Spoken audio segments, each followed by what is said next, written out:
شب براعت، اس رات کو بنو قلب یعنی عرب کے سب سے زیادہ بکریاں پالنے والے قبیلے کی بکریوں کے بالوں کے برابر لوگوں کو جہنم سے آزاد کر دیا جاتا ہے۔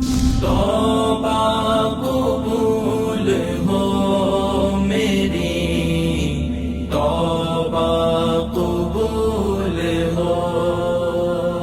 شب براعت، برات کہتے ہیں نجات کو، نجات کی رات، قبر کے عذاب سے نجات، نزا کی سختیوں سے نجات، قبر کے عذاب سے نجات، قبر کی سختی سے نجات، قیامت کی پرسش سے نجات۔ اس رات کو بنو قلب یعنی عرب کے سب سے زیادہ بکریاں پالنے والے قبیلے کی بکریوں کے بالوں کے برابر لوگوں کو جہنم سے آزاد کر دیا جاتا ہے۔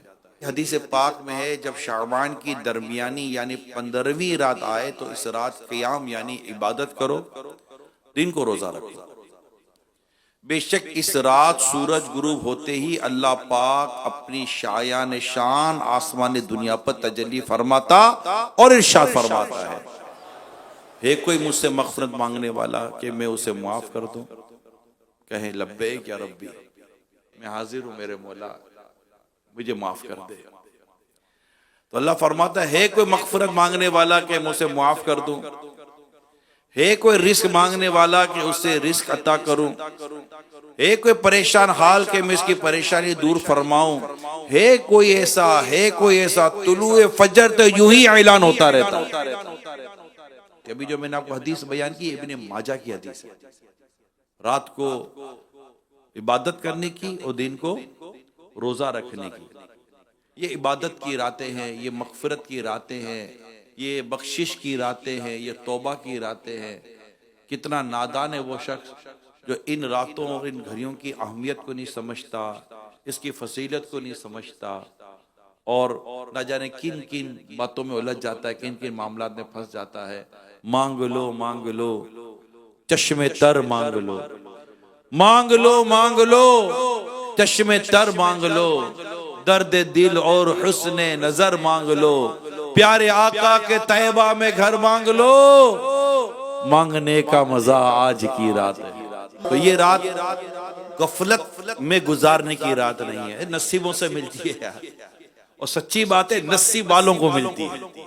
کنفیوژن نہیں ہوتی، وسوسہ نہیں ہوتا، کسی قسم کی عجیب و غریب قسم کی باتیں نہیں ہوتی، یہ رات کیا نہیں، یہ دن کیا ہے، یہ برکت کیا، یہ فضیلت کیا۔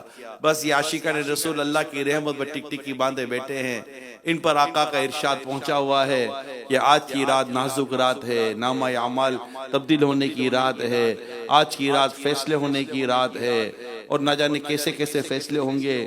میں بھی بیٹھ گیا ہوں اللہ کی رحمت پر نظر جمائے، اللہ کی رحمت پر ٹک ٹکی باندھے۔ یہ تو خاص گناہ گاروں کی راتیں ہیں، نیکوکار تو روزانہ راتوں کو عبادت کر کر کے اپنے درجے بلند کر رہے ہوتے ہیں، ہم گناہ گاروں کو یہ راتیں ملی ہوئی، معراج کی رات مل جاتی ہے، شب برات مل جاتی ہے، 27ویں شب رمضان شریف کی مل جاتی ہے، رمضان کی راتیں مل جاتی ہیں، اور بھی کئی بابرکت راتیں سال بھر میں آتی ہیں۔ الحمدللہ جن کو اللہ پاک نے سعادت مندی عطا کی، جن کو اللہ پاک نے جن کے نصیب کیے، میں تو یہ کہوں جن کو اللہ نے محروموں میں نہیں رکھا وہ آ جاتے ہیں، باقی ایسے بھی محروم ہیں، نہ مانتے ہیں نہ کسی کو ماننے دیتے ہیں، وہ بد نصیبی ہے اس کی جو محروم ہے، خود بھی محروم ہے دوسروں کو بھی محروم کرنے پہ لگا رہتا ہے۔ تو لیکن اللہ پاک جس کو چاہتا ہے عبادت کی توفیق دے دیتا ہے۔